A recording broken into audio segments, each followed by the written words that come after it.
Mari kita berdoa. Bapa yang baik, Engkau yang tidak pernah undur dari hidup kami. Kebaikan-Mu tidak pernah berhenti. Sekalipun seringkali kami salah paham dengan Engkau, tapi Engkau tidak pernah bosan dan berhenti untuk berbuat baik dan memberkati kami. Mari Tuhan, pagi ini ketika Engkau sudah mendengar pujian dan penyembahan kami, biarlah Engkau lengkapi pagi ini Tuhan dengan kami merenungkan akan firman-Mu. Jadikan kami pendengar dan perenung akan firman-Mu Tuhan. Dan merenungkan Engkau lebih dari yang lalu. Supaya kami terus boleh belajar daripada-Mu Tuhan.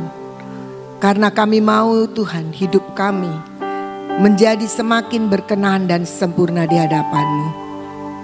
Berbicaralah Engkau kepada kami pribadi demi pribadi. Roh Kudus, Engkau mengajar kami, memberikan kepada kami hal-hal yang tersembunyi untuk disingkapkan dan diberikan pengertian dan pewahyuan yang baru untuk kami. Terima kasih Bapa. Kami percaya pagi ini kami akan pulang dengan segala sesuatu yang berbeda.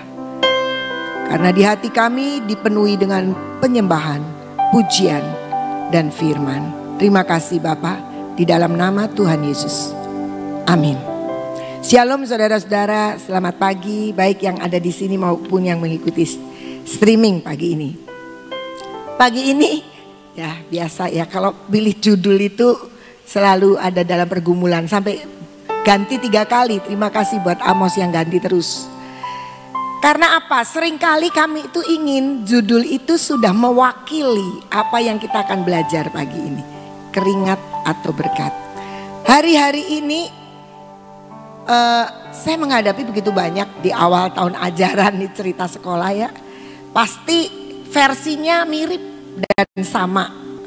Yaitu pembayaran uang kegiatan, uang sekolah dan sebagainya. Kenaikan uang sekolah dan sebagainya. Dan versinya ya di daerah seperti itu. Tapi ketika saya merenungkan firman, saya mendapati hal-hal yang sebenarnya itu universal untuk kita semua sebagai anak-anak Tuhan. Bagaimana mindset kita, cara pola berpikir kita itu yang seringkali gak tepat.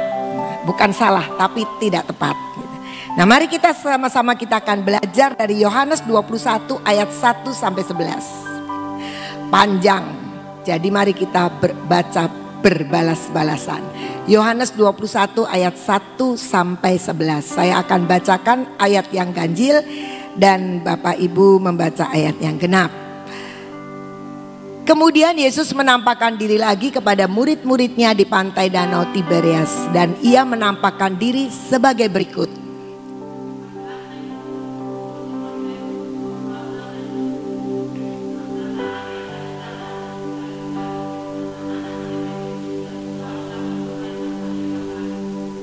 Kata Simon Petrus kepada mereka, "Aku pergi menangkap ikan." Kata mereka kepadanya, "Kami pergi juga dengan engkau." Mereka berangkat lalu naik ke perahu, tetapi malam itu mereka tidak menangkap apa-apa.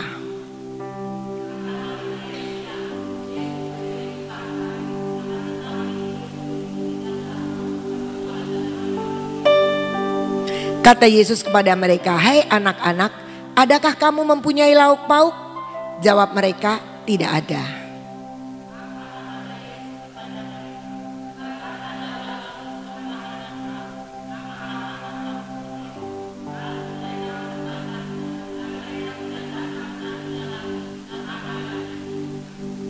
Maka murid yang dikasihi Yesus itu berkata kepada Petrus, "Itu Tuhan." Ketika Petrus mendengar bahwa itu adalah Tuhan, maka ia mengenakan pakaiannya sebab ia tidak berpakaian, lalu terjun ke dalam danau.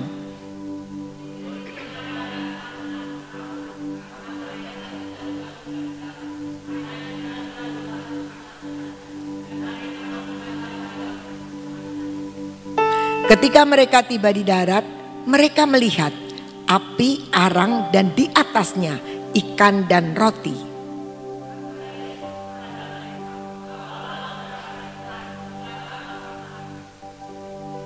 Simon Petrus naik ke perahu lalu menghela jala itu ke darat penuh ikan-ikan besar. 153 ekor banyaknya, dan sungguh pun sebanyak itu jala itu tidak koyak. Peristiwa ini peristiwa di mana Tuhan Yesus sudah bangkit. Dan Tuhan Yesus sudah bangkit tidak selalu bersama-sama dengan muridnya. Satu hari murid-muridnya ini bete rupanya ya. Nah bete, terus Simon Petrus bilang begini, aku mau nangkap ikan aja. Karena mereka memang latar belakangnya mereka adalah nelayan penangkap ikan. Teman-temannya bilang aku ikut.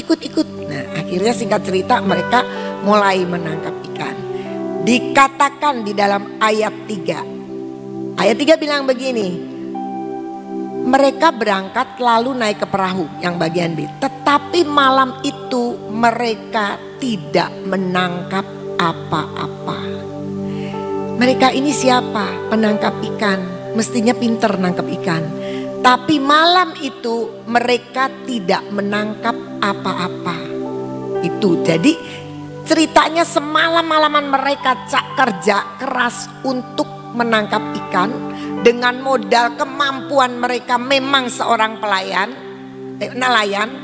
Jadi tapi tidak menghasilkan apa-apa kerjanya. Nah kita lihat yang ayat 11. Ayat 11 mengatakan begini. Simon Petrus naik ke perahu lalu menghela jala itu ke darat. Penuh ikan-ikan besar. Enggak, bukan ikan teri ya, besar. Dan dikatakan 153 ekor banyaknya. Dan sungguh pun sebanyak itu jala itu tidak koyak. Mereka itu ayat 11 ini menangkap 153 ekor ikan besar. Saya pernah dengar dari seorang hamba Tuhan, katanya di Danau Tiberias itu memang adanya 153 jenis ikan. Berarti hebat sekali ya. Dalam satu kali jaring satu tipe ikan satu ekor. Gak ada yang double karena katanya 153 jenis ikan katanya begitu. Dan itu keajaiban yang luar biasa. Nah sekarang pertanyaannya adalah murid-murid yang bekerja mencari ikan, yang memang keahliannya dalam mencari ikan, satu kali sepanjang malam itu mereka tidak menangkap apa-apa. Tapi kemudian di ayat yang 11 ketika mereka sudah siang, nggak wayahnya cari ikan mestinya. Tapi mereka bisa menangkap 153 ekor ikan besar dikatakan.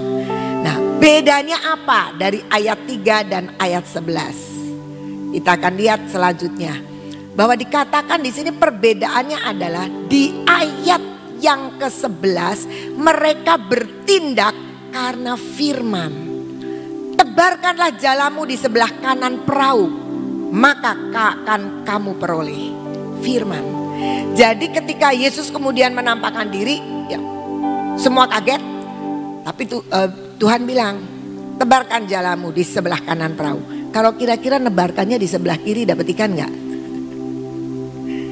Tapi murid-muridnya taat ya, dia tebarkan di sebelah kanan, maka akan kamu peroleh, kata firman. Kalau dipikir-pikir ya, yang semalam-malaman gak dapat apa-apa tuh capek gak kira-kira? Capek banget. Semalam-malam udah capek, kesel hati lagi. Kok gak ada ikannya gitu. Yang kecil aja gak dapet gitu. Apalagi yang besar. Tapi ketika Tuhan bilang, tebarkan jalamu di sebelah kanan. Tiba-tiba, suddenly, in the right time ya. Waktunya, maka tiba-tiba ikan itu begitu banyak. Saya juga nggak ngerti itu ikan-ikan dari mana datangnya ya. Wong di situ tadi pasti di tempat itu tuh semalam-malaman udah cari ikan nggak ada. Tapi tiba-tiba di sebelah kanan itu ikan, ngumpul ikannya di sebelah kanan. Tarik 153 ikan besar. Kita belajar dari sini adalah perbedaannya sama-sama dengan kekuatan, dengan keringat, dengan kepandaian mereka menangkap. Tapi perbedaannya adalah ketika kita bekerja dan mengerjakan semua hanya dengan kepintaran kita, keahlian kita, semua yang ada pada kita, itu hasilnya bisa nihil. Saya bilang bisa nihil karena juga bisa juga kan, mereka sudah biasa menangkap ikan dari kemarin-kemarin juga dapat ikan. Tapi malam itu mereka diajar oleh Tuhan bagaimana perbedaannya ketika firman itu datang. Jadi saya mau mengingatkan di sini, kita memang bekerja dengan keringat kita, tapi mari kita belajar untuk bekerja oleh karena firman yang bicara. Sebelum firman datang, nanti kita banyak sia-sianya. Nah, di sini kita bisa melihat di dalam Mazmur 119 ayat 105 ya. Ini semua pasti sudah hafal. Firman-Mu itu pelita bagi kakiku dan terang bagi jalanku. Jadi firman Tuhan itu bukan tiba-tiba ikannya telepok ada di depan kita. Tapi firman itu menjadi penerangan yang jalan kita itu tidak ngalami gelap. Kita nggak nebak-nebak. Wah ini aja atau itu aja. Enggak. Tapi lewat firman Tuhan dia akan menerangi jalan hidup kita. Dia akan membuka setiap kegelapan-kegelapan. Akan menguraikan semua yang sulit-sulit itu. Nah itu firman Tuhan. Jadi apa pentingnya kita baca firman? Sangat penting dan utama. Karena kalau kita tidak pakai firman, berjalan bertindak tidak dengan firman, kita tuh nebak-nebak. Tapi selama ini saya nggak usah nunggu firman berhasil kok. Bersyukur Tuhan itu baik. Makanya tadi kan saya udah didoakan, saya bilang Tuhan engkau tuh baik. Seperti apapun keadaan kami, kebaikanmu gak pernah berhenti dalam hidup kami. Tetapi sekali lagi kita gak bisa maksimal. Sebenarnya Tuhan akan memberikan lebih. Tapi karena kita tidak mengerti tuntunan Tuhan, kita nebak-nebak. Oh tapi saya doa. Waduh, saya ketemu sama banyak orang tua murid dalam kesulitannya. Kalau saya bilang gini, banyak berdoa. Saya sudah berdoa, yakinlah, percayalah. Orang dalam kesulitan gak mungkin gak berdoa. Tetapi firman itu yang akan menuntun kita untuk mengiringi hidup kita dengan doa dan firman. Dan itu yang akan membawa kita untuk semakin mengerti. Yesaya 30 ayat 19 sampai 21. Yesaya 30 ayat 19 bilang begini. Sungguh hai bangsa di Sion yang diam di Yerusalem, engkau tidak akan terus menangis. Tentulah Tuhan akan mengasihani engkau. Tentulah Tuhan akan mengasihani kita. Mungkin saudara-saudara yang ada di sini, yang ikut streaming, saat ini lagi nangis, saat ini lagi sedih, saat ini lagi repot, lagi pepet, nggak tahu jalan keluar. Dengar firman Tuhan. Tentulah Tuhan akan mengasihani engkau apabila engkau berseru-seru. Aduh Bu Ina, saya udah seru-seru dan jerit, pakai nungging, pakai nangis, pakai segala macam. Tapi ada lagi lanjutannya. Pada saat ia mendengar teriakmu, ia akan menjawab. Nah seringkali kita teriak-teriak tapi kita gak mau dengerin jawaban Tuhan. Kemarin ada tata usaha kami itu cerita. Jadi gini, ada seorang oma, dia telepon sama saya dan dia bilang begini, ini mau buat bayar buku, anak saya belum bisa bayar untuk cucunya gitu. Terus dia bilang begini, boleh nggak? Karena masih temen ya, jadi bilang boleh nggak? Aku pinjem uang sama kamu, pinjem sama saya. Saya bingung juga, gede sih enggak sebenarnya. Tapi saya bilang oke, nggak apa-apa. Buat apa? Awalnya mau pinjem buat apa? Buat bayar buku. Oh boleh, nanti aku akan bayar, dia sebutin tanggalnya. Saya percaya dan saya percaya. Nah terus kemudian saya itu bilang sama tata usaha, kasih itu bukunya, pokoknya urusan bayar tuh sama saya bilang gitu. Terus kasih bukunya. Tata usahanya cerita gini, sebenarnya itu Miss, gak apa-apa. Itu kan dikasih waktu sama kepala sekolah bisa sampai 31 Agustus. Kalau dia cuma mau bayar 10 Agustus tuh bisa. Tapi, nah ini dia bilang gini, tapi si Oma ini telepon kayak ngomong terus. Saya bilang Oma bisa, belum menjelaskan. Sudah katanya. Jadi sekolah ini tidak bisa ya.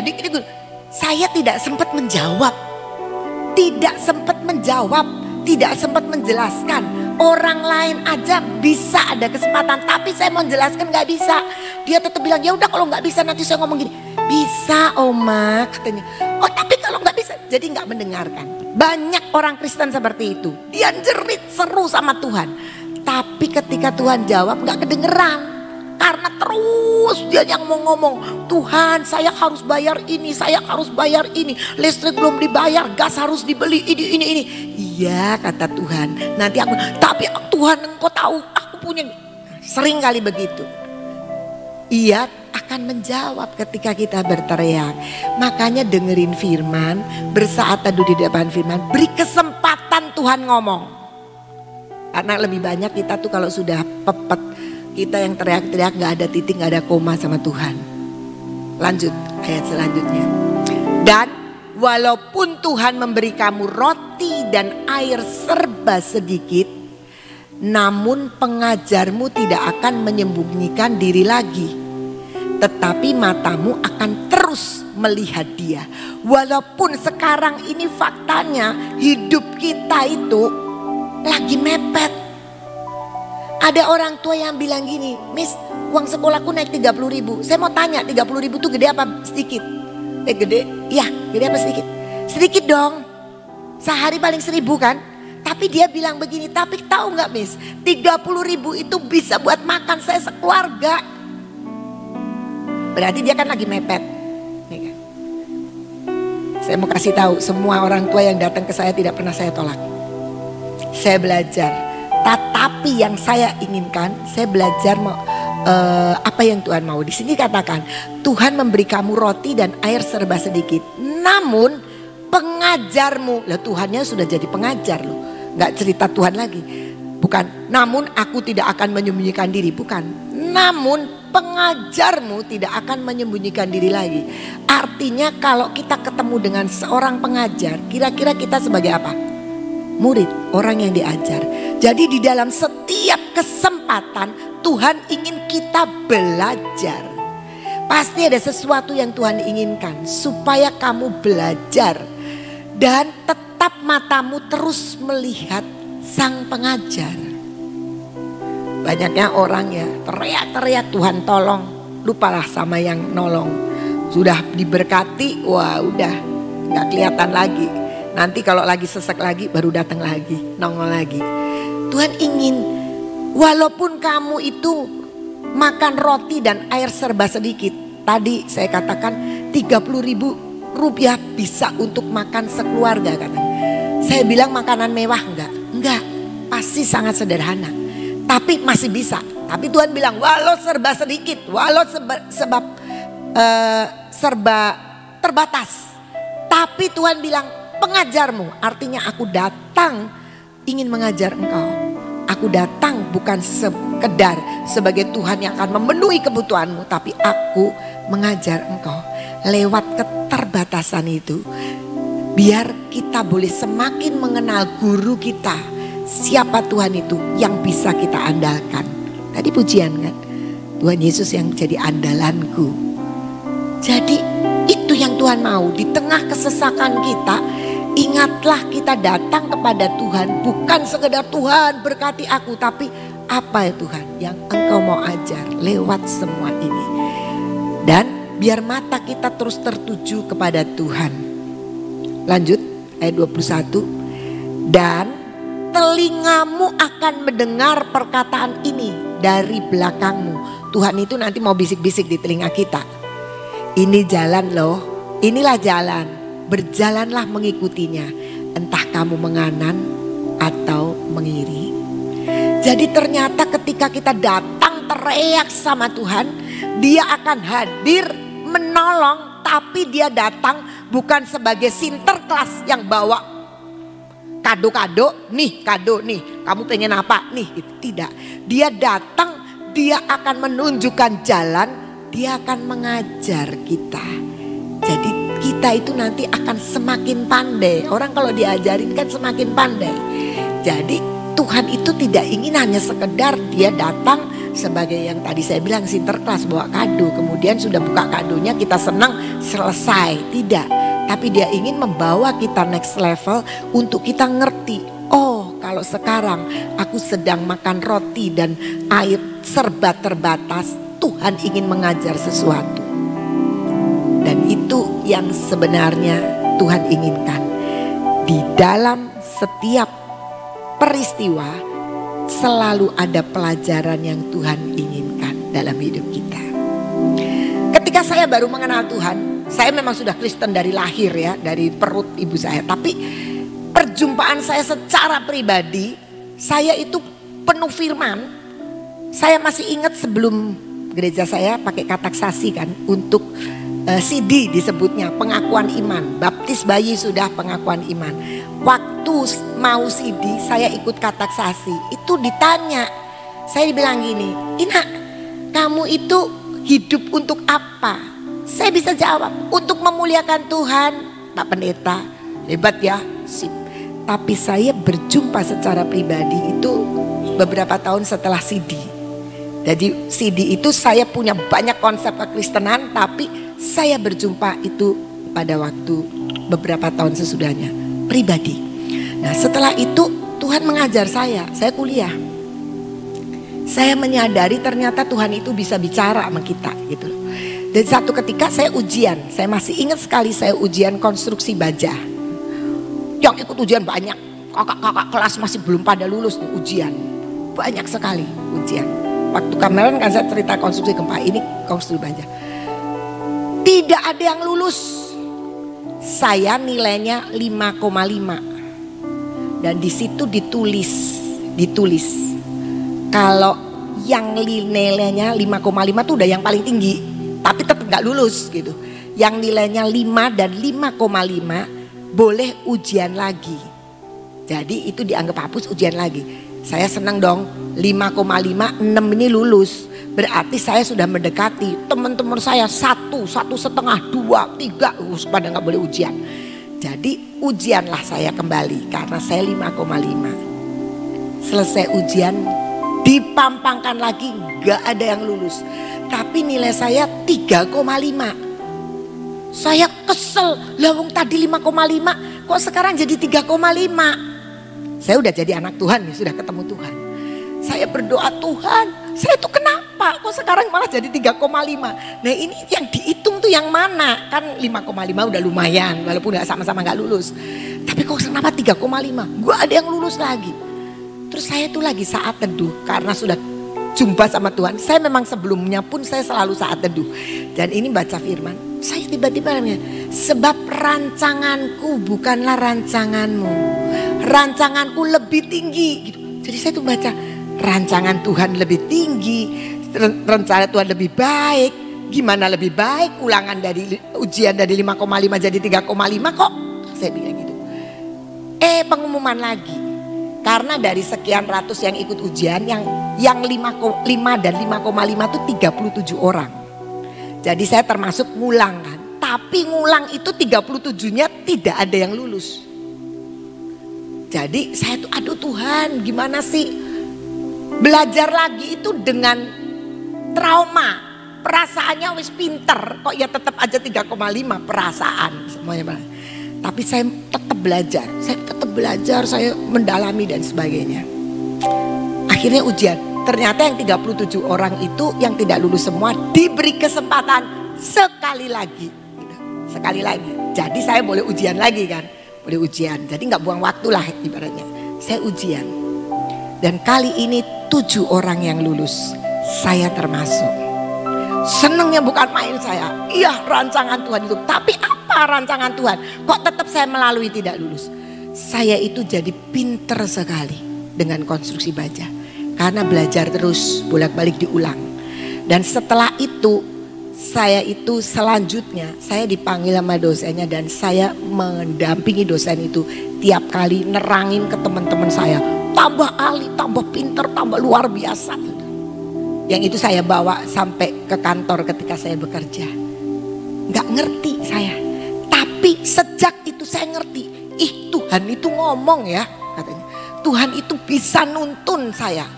Dan sejak itu saya mulai belajar selalu firman Tuhan. Dan selalu Tuhan bicara lewat firman. Firman itu pelita dan terang buat jalan kita. Jadi kenapa? Nelayan-nelayan itu kerja keras semalaman. Tapi tidak menghasilkan apa-apa. Nyalain Tuhan. Wong nanya aja enggak. Kerja. Tapi orang kerja bisa dapat ikan enggak? Bisa juga. Mereka kan tadinya nelayan. Dan mereka pasti juga suka menangkap ikan.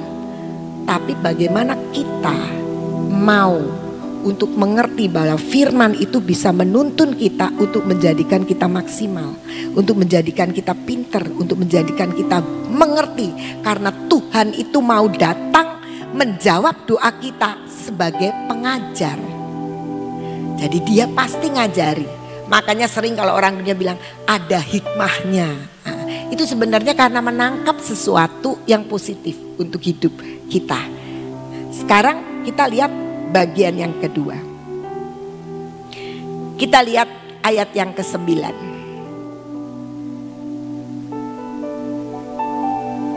Ketika mereka tiba di darat, mereka udah nangkep ikan nih. Ketika mereka tiba di darat, mereka melihat api arang di atasnya ikan dan roti. Pertanyaannya sekarang, kita nggak usah cerita roti, kita nggak usah cerita api dan api arangnya, tapi kita lihat ikannya. Waktu itu ikannya yang sudah ada di pinggir itu dari mana? Dari mana ikannya? Dari tangkapannya murid-muridnya? Tidak, karena murid-muridnya baru mau geret-geret bawa yang 153. Jadi ikannya itu dari mana? Dari setan. Kita kan kalau yang aneh-aneh kan selalu bilangnya setan. Kita nggak pernah mikir kalau yang aneh-aneh itu Tuhan itu bisa kerjakan. Setan itu cuma niru-niru. Sebenarnya Tuhan itu sediakan ternyata. Kamu punya lauk pauk nggak? Kata Tuhan, tidak ada. Ya udah minggir makan. Tiba-tiba ada ikan. Setelah terjadi ini baru Tuhan ngomong bawa ikan-ikannya itu tambahin ke sini. Jadi ikan ini datangnya dari mana? Supranatural, Tuhan. Saya hanya ingin mengajak hidup kita dalam keiman kita berjalan. Kita memang harus bekerja. Jangan makan kalau kamu tidak bekerja. Tetapi kita harus ingat bukan dengan kerja keras kita saja hidup kita akan diberkati. Tapi ada ikan yang Tuhan sediakan tanpa kita kerja. Supranatural. Tuhan sediakan. Orang tua itu kalau datang ke saya mau cerita keberatan dengan membayar ini itu. Terus dia bilang gini, habis saya itu kan memang gak punya modal untuk kerja. Terus saya bilang kalau punya modal terus bisa jadi kaya tah? Pertanyaannya kalau punya modal Tuhannya di mana? Karena konsepnya kalau saya punya modal saya pasti bisa mengerjakan ini. Yakin bisa. Banyak orang punya modal tapi bangkrut kok. Nah sekarang pertanyaannya adalah sebenarnya kita menempatkan Tuhan di mana? Tuhan itu sanggup sesuatu yang tidak ada jadi ada. Nah jadi kita melihat di sini bahwa ternyata kita nggak bisa. Biasanya orang mengambing hitamkan dengan kondisi kita. Saya kan orang nggak berpendidikan, saya kan kurang pandai Miss. Jadi saya ya memang maksimalnya seperti ini. Saya kan nggak punya duit buat modal, jadi ya saya nggak bisa seperti ini. Saya mau kasih tahu bahwa pengikutan kita dengan Tuhan seperti tadi saya ngulek-ngulek temanya itu keringat dan berkat. Artinya kalau berkat itu tidak ada bagian kita sedikit pun untuk mengupayakan. Tapi itu yang Tuhan sediakan buat kita. Jadi kita harus tahu bahwa ketika Tuhan Yesus bilang ada lauk pauk nggak? Nggak ada. Dalam hati Tuhan bereslah kalau sama aku tuh. Ayo minggir. Mereka sudah ngikutin jalannya dapat 153 ikan. Terus kemudian mereka minggir. Kan pasti muridnya berpikir, wah enak nih udah dapat ikan banyak, kita bisa pesta, kita bisa makan. Waktu datang tiba-tiba Yesus sudah sediakan ikan dan roti. Ikan yang gak tahu dari mana, tapi percayalah itu Tuhan bisa mengadakan apa yang tidak ada menjadi ada. Dan itu biarlah hidup kita. Kita bekerja harus. Tapi kita tahu ada berkat yang harus mengiringi pekerjaan kita. Tanpa itu nggak bisa. Memang bisa, tanpa itu dapat. Tapi ya udah, sekarang hidupnya satu hari 30.000 untuk makan. Terus berbuat apa? Ya sudah 30.000 itu saya hidup terus bolak-balik begitu. Anak tambah gede, bukunya tambah mahal, terus aja hidupnya dengan 30.000 setiap hari. Dari mana dia bisa keluar dari itu? harus percaya Tuhan bisa mengadakan apa yang tidak ada menjadi ada, apa yang tidak mungkin menjadi mungkin. Seorang ibu datang kepada kepala sekolah. Dia mau pamitkan anaknya kelas 7 naik kelas 8. Mau dipamitkan untuk istirahat sekolah 1 tahun. Kenapa? Suaminya dibawa wewe gombel. Dia harus menghidupi 3 anak. Yang 2 memang sudah gede, bisa kuliah sambil kerja, dia nggak itu. Tapi ada yang kecil, belum. Rumah sempat dijual dan sekarang dia kontrakannya habis. Pokoknya nih ya, kalau kita ngelihat sudah jatuh ketimpa tangga lah, begitu kiranya. Sampai dia tidak punya jalan keluar apapun. Merasanya seperti itu. Dia datang kepada sekolah, dia bilang, bolehkah anak saya istirahat 1 tahun tidak sekolah, nanti tahun depan. Kami sudah deal dengan anaknya dan anak itu bisa mengerti untuk tidak sekolah 1 tahun. Kepala sekolah datang ke saya. Miss, ini gimana? Saya bilang, jangan biarkan 1 anak pun tidak bisa sekolah karena uang. Itu prinsip kami dan prinsip Ibu Nani juga. Jadi saya bilang, boleh saya ketemu sama orang tuanya? Singkat cerita saya ketemu. Saya tanya gini, Bu, ibu itu bisa apa? Sekarang nih suaminya lagi pergi gitu, lagi gak jelas. Ibu itu bisa apa? Saya menyambung hidup dengan jual masakan. Tapi cuma open PO saja. Terus saya bilang gini, oke deh, jangan diurusin anak itu, biar anak itu masuk dan sekolah. Sekarang kami itu kan selalu memberi makan kepada guru-guru setiap yang. Kamu bisa nggak? Coba ini saya kasih ke bagian cateringnya itu ya, Miss Lani. Miss Lani orang yayasan juga. Coba ini dikasih kesempatan untuk dia bikin makanan untuk guru. Singkat cerita udah oke. Ya masak. Tapi ya bagaimanapun juga kan untuk memenuhi beli buku, beli ini itu bukan murah kan. Saya bilang jangan pikirin dulu dah, kamu masak. Dia bisa masak, tapi kalau datang telat melulu. Karena nggak biasa masak banyak. Kami kan masaknya porsinya kan sekitar 125 porsi. Jadi dia nggak biasa. Dia bilang gini, aduh Miss, aku tuh udah mulai masak dari jam 9. Sampai nggak tidur, 9 malam nih. Sampai nggak tidur, baru selesai 12:30. Miss Lani bilang sama saya, ini gimana ya kok gitu? Coba ditanyain, karena ya bersyukurlah. Makanya saya bilang pengajar itu mengajari kita.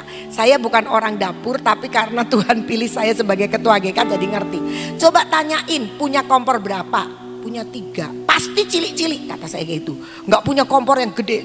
Punya panci berapa? Itu pasti pancinya kecil-kecil. Karena saya ngerti di GK itu semua serba gede, jadi gitu. Dan ternyata benar, kemarin saya ketemu orang. Tapi yang ajaib yang saya mau ceritakan begini. Saya bilang oke, nanti kita pokoknya beri jalan keluar. Tapi yang ajaib, dia kan masih bingung dengan anaknya yang kelas 8. Walaupun saya bilang biar sekolah dulu lah, sekolah dulu. Tiba-tiba 3 hari yang lalu ada orang yang telepon. Anaknya tidak ada di Terang Bangsa. Anaknya nggak ada di Terang Bangsa. Dia bilang begini, Tante, aku pengen jadi orang tua asuh buat anak Terang Bangsa. Tapi kelas 8 ya. Ini menurut saya yang ajaib. Saya nangis. Tadinya cuma saya berpikir mau gak mau sekolah harus nopang ini anak. Tapi Tuhan tidak. Tenang, aku kirimkan orang. Menurut saya itu supranatural. Banyak orang tua kelas 12, anak yang pinter, anak ini enggak, ini syaratnya kelas 8. Sedangkan anak itu kelas 8. Kemarin saya ketemu sama orang tuanya dan saya bilang, dia datang ke saya, Miss, aku udah ngumpulin uang, aku baru bisa bayar uang sekolah Juli, belum bisa buku, belum bisa semuanya. Saya tuh memang lupa ngomong sama dia, belum bangun. Saya bilang begini, Mama, gak usah mikirin uang sekolah, uang itu pakai untuk yang lain. Karena Tuhan sudah kirimkan untuk anak. Dia langsung nangis di lapangan. Dia bilang gini, Tuhan itu ajaib. Aku sudah putus asa. Tapi aku terus berdoa, aku mau belajar berharap. Dan aku berpikir anakku gak bisa sekolah 1 tahun. Kelas 7 itu masih kecil loh. Suruh kerja juga gak bisa, baru naik kelas 8. Aku berpikir aku sudah tidak tahu untuk bayar kontrakan untuk apa. Tapi tiba-tiba anakku boleh sekolah. Dan aku bisa dapat kerjaan walaupun belum perfect ya. Karena dia memang terlambat. Jadi kita mau belajar kalau nolong tuh jangan separuh-separuh ya. Tapi saya mau katakan ternyata Tuhan itu lebih peduli. Dia bisa kirimkan orang dengan spesifik mengatakan aku mau bayarin tapi kelas 8. Itu Tuhan. Dan itu bukan keringat. Itu yang namanya berkat supranatural. Dan itu yang harus kita hidupi. Kita bekerja iya. Tapi ingat kita terbatas. Kalau sekarang bilang aduh cari duit itu susah. Biarkan yang mau susah-susahlah. Tapi kita tahu bahwa kita hidup bukan sekedar keringat. Keringat itu bagian yang memang sebagai tanggung jawab kita. Sebagai anak-anak Tuhan harus tetap bekerja. Tetapi ingatlah kita punya berkat supranatural yang bisa jadikan apa saja buat Tuhan. Yang penting ketika kita berseru sama Tuhan, kuping kita harus siap diajar Tuhan. Jadi Tuhan gak mau kayak Sinterklas tiba-tiba, oh ada orang yang kamu butuh ya buat kontrak ya nih uangnya. Jangan suka ngimpi begitu, tapi belajar menaati Tuhan. Bisa begitu, bisa. Tiba-tiba ada orang datang memberi, bisa. Tapi kita harus melihat firman Tuhan. Kalau Tuhan bilang puasa, Ibu Nani kan ngomong nih nanti financial freedom ya. Nanti ada puasa, ya lakukan. Pokoknya firman Tuhan itu yang mendatangkan bagian daripada berkat supranatural. Jadi kesimpulannya apa? Kesimpulannya kita kerja, tapi ada kuasa Tuhan yang menyempurnakan. Dan itu baru jadi berkat. Oh enggak ya, karena Tuhan itu lagi menyuruh aku duduk diam di dalam kamar. Boleh, saya percaya itu. Tapi ketika kita melihat duduk diam kok Tuhan juga diam, kita bertanya, apa itu bukan keinginan sendiri? Seorang ibu datang ke rumah saya dan dia bilang saya punya kebutuhan ini. Nah saya kembali tanya kan, kamu bisa apa? Katanya gitu. Emangnya kenapa Bu? Ya saya mau tanya, kamu bisa apa? Maksud saya dia tuh masih cukup muda menurut saya. Jadi kerja itu ya masih kuat gitu, dia jauh lebih muda dari saya. Kamu butuh bisa apa? Coba kamu belajar. Kalau kamu tidak punya modal, ayo kita sama-sama lah. Saya mau nolong kamu dengan modal. Dia bilang begini, oh maaf ya Bu, tugas saya itu duduk diam di dalam kamar berdoa. Oh jadi kamu nggak kerja? Ya tugasnya saya itu kata Tuhan. Ya sudah, kalau kamu tugasnya itu nantikan Tuhan sampai Tuhan kirim berkat untuk makanan jasmani. Saya tidak mengatakan orang duduk diam itu pasti bukan dari Tuhan, pasti dari Tuhan. Tapi pasti tidak duduk diam terus kan, pasti ada. Kamu tidak usah makan kalau kamu nggak mau kerja, itu firman Tuhan yang ngomong. Jadi pasti ada. Jangan terus seperti Pak Yusak, oh Pak Yusak suruh duduk diam. Saya bilang enggak loh, Pak Yusak itu memang duduk diam, tapi dia terus mendengarkan apa yang Tuhan mau. Ketika Tuhan bicara, dia lakukan untuk jiwa-jiwa, untuk apa. Walaupun mungkin dia waktu itu dalam usia yang sudah lanjut, mungkin bukan dia yang berangkat. Tapi kita tahu Pak Yusak pun dalam usia yang sudah cukup lanjut, nyampe ke Papua, nyampe kemana-mana. Capek gak capek? Di dalam kamar? Enggak. Menurut perintah Tuhan. Nah, kita sekarang melihat, kita sudah terima berkat Tuhan. Tapi kok ini tetap kurang, itu kurang. Karena jalannya koyak. Nah sekarang kita lihat di dalam firman ini di ayat 11 dikatakan sekalipun ya, kita lihat. Dan sungguh pun sebanyak itu jala itu tidak koyak. Penting sekali ketika kita sudah ngerti panggilan pekerjaan kita dan kita ngerti ada bagian berkat dari Tuhan, jangan sampai koyak. Biasanya sudah diberkati kita mulai bocor, koyak. Kita menggunakan keuangan dengan seenak kita, bukan yang Tuhan mau. Sebab kalau kita lihat di dalam surat Petrus dibilang, aku memanggil kamu untuk diberkati supaya kamu menjadi berkat. Jadi ada rencana Tuhan untuk memberikan berkat kepada kita.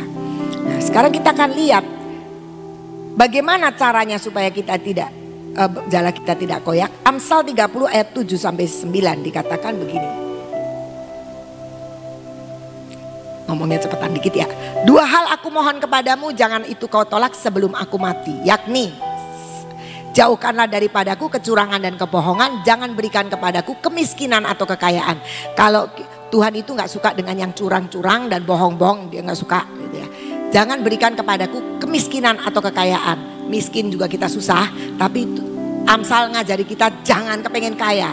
Banyak orang yang kepengen kaya, mulai ini mulai itu, cuma cepet kaya. Orang kaya boleh nggak? Boleh. Ibu Nani bilang orang kaya tuh boleh. Kalau kita kaya kan kita bisa bagi kekayaan kita untuk menjadi berkat. Tetapi jangan berikan kekayaan. Kenapa? Penulis Amsal Lemuel mengatakan itu. Biarkanlah aku menikmati makanan yang menjadi bagianku. Artinya Tuhan itu lebih tahu porsi kita itu seberapa. Kalau kita porsinya baru jutawan, ya biarlah jutawan dulu. Kalau porsi kita sudah miliarder, biarlah dikasih miliar. Itu porsi kita. Karena apa? Ketika kita sudah dapat bagian kita, coba kita lihat selanjutnya ayat 9. Supaya kalau aku kenyang, aku tidak menyangkalmu dan berkata, siapa Tuhan itu? Atau kalau aku miskin, aku mencuri dan mencemarkan nama Allahku. Artinya kalau bagian kita itu pasti pas. Kita nggak akan jatuh sombong, kita tidak jatuh dari meninggalkan Tuhan. Tapi pas sekali kita tahu mengelola dengan keuangan yang pas memang Tuhan berikan. Atau kepercayaan-kepercayaan yang lain. Kita bisa pas dengan pelayanan-pelayanan kita. Loh kenapa ya saya itu belum jadi WL ya? Kok saya masih jadi singer terus ya? Kalau memang nanti sudah pas jadi WL, jadilah WL. Tapi kalau tidak pas jadi WL, malah bubar saudara. Enggak pas. Kalau kita belum wayanya jadi pemimpin, kepengen jadi pemimpin, nanti jadi pemimpin yang menindas, jadi pemimpin yang sombong, jadi pemimpin yang nggak tahu bawahan. Biarkan kita belajar. Kalau sudah waktunya Tuhan promosikan kita menjadi yang lebih tinggi, Tuhan mau promosikan kita, pas. Kita pun kalau jadi pemimpin, kita bukan pemimpin yang seenaknya. Kita akan pemimpin yang bisa mengerti keadaan bawahan. Kita pemimpin yang bisa mengelola semua, memanage semua. Dan itu yang dimaksudkan dengan penulis Amsal. Dia bilang supaya aku terima bagianku aja. Kalau aku bagianku tuh baru kelas 3, ya biarlah aku jadi kelas 3. Oh jadi ketua kelas 3, kok enteng banget kelas 3. Ya memang pasnya baru kelas 3. Jadi ketua OSIS SMA. Pas karena dia sudah bisa jadi pemimpin untuk SMA. Nah misalnya seperti itu. Nah itu mari kita belajar. Biarlah kekuatan kita supaya jala kita tidak koyak. Kita mengelola apa yang jadi bagian kita. Dan selanjutnya Filipi 3 ayat 16 dikatakan. Ayat terakhir tapi yang tidak terakhir. Karena tadi saya ada tambahan. Tetapi baiklah tingkat pengertian yang telah kita capai. Kita lanjutkan menurut jalan yang telah kita tempuh. Jangan suka berhenti belajar dari Tuhan. Jangan kepengen mandek. Ya Tuhan enak. Sekarang aku sudah diberkati. Aku sudah punya rumah. Aku sudah punya mobil. Aku sudah punya keluarga yang enak. Stop. No. Tingkat pengertian kita harus kita lanjutkan. Dari jalan yang awal kita sudah tempuh. Dan ada satu hal lagi yang tadi saya ingatkan. Yoel 3 ayat 10. Bukain ya. Ini mendadak. Tempalah mata bajakmu menjadi pedang dan pisau-pisau pemangkasmu menjadi tombak. Baiklah orang yang tidak berdaya berkata, aku ini pahlawan. Saya kemarin ngajarin seorang ibu. Seorang oma datang dan dia selalu dalam kesulitan ekonomi. Dan dia itu kesel sama menantunya. Menantunya gak ngurus cucunya. Ini kata dia yang ngurus cucunya semua. Menantunya enak-enak katanya. Kesel sekali. Saya bilang oma didoain aja supaya menantunya bertobat. Wah Miss doa mas sudah sampai berbusa mulutnya. Saya doa terus. Ayo doanya gimana oma? Ya saya minta doa supaya mantu saya itu supaya berubah. Mantu saya itu supaya care sama cucu-cucunya. Gitu. Iya. Tak ajarin doa yang lain ya. Apa? Doa bilang gini, Tuhan terima kasih untuk menantu yang ajaib. Hah? Masa kayak begitu ajaib? Saya bilang firman Tuhan bilang, aku tidak berdaya suruh bilang pahlawan. Aku miskin suruh bilang kaya. Aku lemah suruh bilang kuat. Ya sekarang kita ngikutin aja. Tuhan, aku bersyukur dengan menantuku yang ajaib. Itu firman loh. Terus aku tahu dia adalah menantu yang terbaik. Karena dia punya menantu perempuan 3. Ini paling jelek kata dia. Kalau yang 2 itu baik gitu. Saya bilang ini yang terbaik. Masa kayak begitu? Belajar Oma, belajar. Coba nanti beberapa bulan lagi ketemu saya, cerita sama saya. Ada perubahan apa tidak? Firman Tuhan yang ngomong. Ketika kita tidak berdaya, aku ini pahlawan ngomongnya. Yang lemah bilang kuat, yang miskin bilang kaya. Tuhan bilang. Nah saudara-saudara, mari kita sekarang kondisi kita apapun, ingat kita harus bekerja, tapi berkat itu ada supranatural yang menambahkan. Jangan bilang mana bisa aku berbuat ini dan itu. Ya enak aja kalau Ibu Nani kan banyak duitnya. Nah berarti Anda sedang mempunyai pola pikir bahwa Anda tidak bisa berbuat apa-apa dan butuh dikasihani. Mari kita belajar mengerti setiap kita dari titik dimanapun saat ini kita berada. Jadikan itu satu tempat pijakan untuk membangun jala yang kuat dan untuk mempercayai ada berkat supranatural. Gaji saya cuma segini. Saya bilang sama guru-guru, saya berdoa kalian punya mobil, kalian semua punya rumah. Nanti kan bisa. Dalam hati mungkin ada yang ngomong, Miss gajinya aja belum naik-naik katanya gitu. Gaji cuma segini beli mobil. Ya salah sendiri, nanti gak bisa beli mobil. Karena mengerti bahwa hidup kita hanya karena kita bekerja. Tapi percayalah, hidup kita dengan bekerja ada pekerjaan Tuhan yang melengkapi, menjadikan berkat buat hidup kita. Yuk kita berdoa. Bapa, kami bersyukur karena kami tahu Tuhan, Engkau tidak pernah tinggal diam atas hidup kami. Engkau selalu mau berurusan dengan kami dan membawa kami next level. Membawa kami dalam berkat-berkat yang luar biasa. Terima kasih Tuhan, biarlah firman-Mu boleh dimeteraikan dalam hidup kami. Dan kami percaya bahwa hidup kami bukan karena melihat apa yang ada pada kami. Tapi hidup kami karena kami percaya sampai kepada apa yang belum kami lihat. Tetapi firman-Mu itu akan membuat setiap yang belum kami lihat menjadi kami lihat. Karena itu biarlah visi kami adalah visi yang sejalan dengan firman-Mu. Terima kasih Bapak, biarlah pagi ini juga boleh mempersiapkan kami untuk masuk dalam firman-firman berikutnya. Financial freedom, apapun Tuhan yang Engkau mau atas hidup kami, biarlah kami boleh menikmatinya. Terima kasih Bapak, kami mengucap syukur dan percaya Engkau Allah yang ajaib dan luar biasa, akan membawa kami ke jalan-jalan yang sudah Engkau tetapkan untuk kami tempuh. Dan jalan itu adalah jalan yang indah, jalan yang ajaib, jalan yang akan mengajar kami untuk kami menjadi anak-anak-Mu yang lebih dewasa dan lebih berpengertian. Terima kasih Bapak. Semuanya dimeteraikan oleh darah Tuhan Yesus. Dan saat ini kami berdoa Tuhan, kami mendoakan bangsa dan negara kami. Kami percaya Tuhan bahwa Engkau yang akan terus bekerja atas bangsa Indonesia. Semua yang masih tersembunyi Engkau bukakan. Semua Tuhan yang tidak baik Engkau singkirkan. Engkau buat pemimpin-pemimpin bangsa kami menjadi pemimpin-pemimpin yang handal. Bapak Jokowi bersama seluruh staf menteri kabinet Indonesia Maju bergerak bersama untuk membawa bangsa ini kepada titik yang Engkau sudah tetapkan. Kami percaya Tuhan menjelang pemilu ini akan terjadi suasana yang tetap kondusif sebab Engkau sendiri bekerja di dalamnya. Indonesia menjadi negara yang penuh dengan harapan dan negara yang akan mendatangkan berkat bagi banyak negara, bahkan bagi dunia.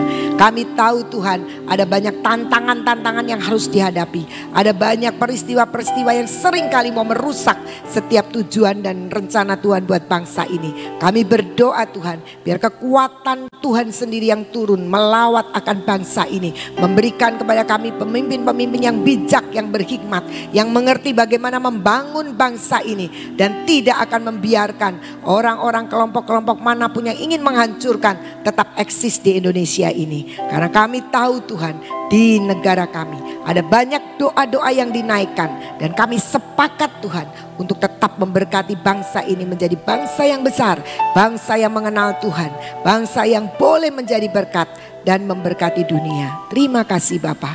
Bapa, kami saat ini juga berdoa buat hamba-Mu Ibu Nani bersama hamba-hamba Tuhan yang lain yang ada KKR pada jam 10 nanti dan malam nanti juga ada Youth KKR. Kami tahu Tuhan, Engkau sendiri akan memberkati kota Surabaya dan bersama dengan banyak orang yang hadir di sana, supaya lewat KKR ini Tuhan, lewat ibadah ini ada sesuatu yang besar dan luar biasa Engkau taruh dalam kehidupan anak-anak-Mu, baik yang mendengar maupun yang ada di tempat itu. Terima kasih Bapa, kami mengucap syukur dan kami percaya segala rencana-rencana-Mu atas Indonesia, atas anak-anak Tuhan, atas Bahtera semua jadi.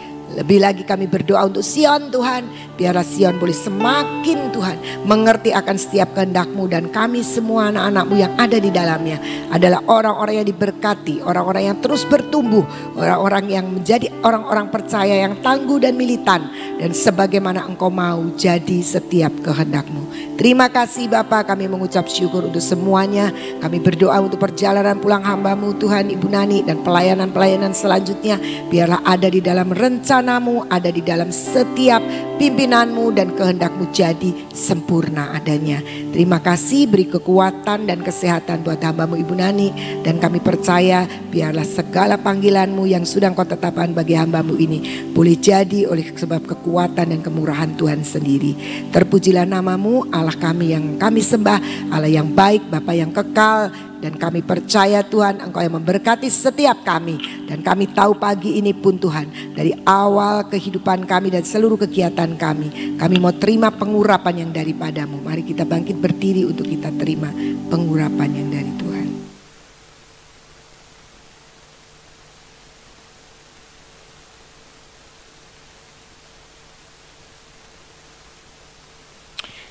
Bapa, kami percaya bahwa pengurapan ini akan memberikan kami kekuatan dan kuasa, memberikan kepada kami tudung perlindungan 10 lapis, dan kami percaya seluruh keberadaan kami selalu ada dan jadi oleh sebab kehendak-Mu. Dengan mata yang terus tertuju kepada-Mu Tuhan, dengan telinga yang selalu mau menanti-nantikan apa yang Engkau mau nyatakan di dalam hidup kami. Beri kepada kami ketajaman telinga kami Tuhan, untuk mendengar setiap suara-Mu, membedakan dengan suara-suara yang lain. Dan kami tahu Tuhan, mulut bibir ini akan dipenuhi dengan kekuatan firman-Mu, sehingga lewat mulut bibir kami berkat Tuhan itu turun, dan senantiasa ada kekuatan penghiburan yang kami curahkan dan kami impartasikan bagi semua yang mendengar. Kami percaya Tuhan, hati kami akan dipenuhi dengan seluruh kehendak-Mu Tuhan. Hati yang dikuduskan, hati yang disucikan, hati yang mengeluarkan kehidupan. Dan kami percaya semua itu akan memberkati banyak orang. Kami tahu segala tegar tengkuk, keraguan, kemalasan, ketidakpercayaan, dan semua yang bukan daripada-Mu ditepiskan semua oleh kuasa urapan. Kami percaya kami akan hidup oleh karena Engkau dan oleh karena firman-Mu. Tangan kami adalah tangan yang rajin, tangan yang mau bekerja, tangan yang terampil, dan tangan yang akan terus siap untuk memberkati banyak orang. Dan tangan kami juga boleh menjadi wadah dan jala yang kuat untuk terima berkat Tuhan. Kami percaya dengan kaki kami akan berjalan terus menyusuri jalan-jalan-Mu, entah ke kiri atau ke kanan, sebagaimana yang Engkau tunjukkan atas hidup kami. Terima kasih Bapa, kami mengucap syukur dan percaya semua yang baik, semua yang terbaik sudah Engkau siapkan buat kami sepanjang hari ini. Terima kasih Tuhan, berkat Bapa di surga, kasih dari Tuhan Yesus, dan persekutuan dengan Roh Kudus menyertai kami. Dalam nama Tuhan Yesus, mari yang sepakat dengan saya katakan amin. Tuhan Yesus memberkati.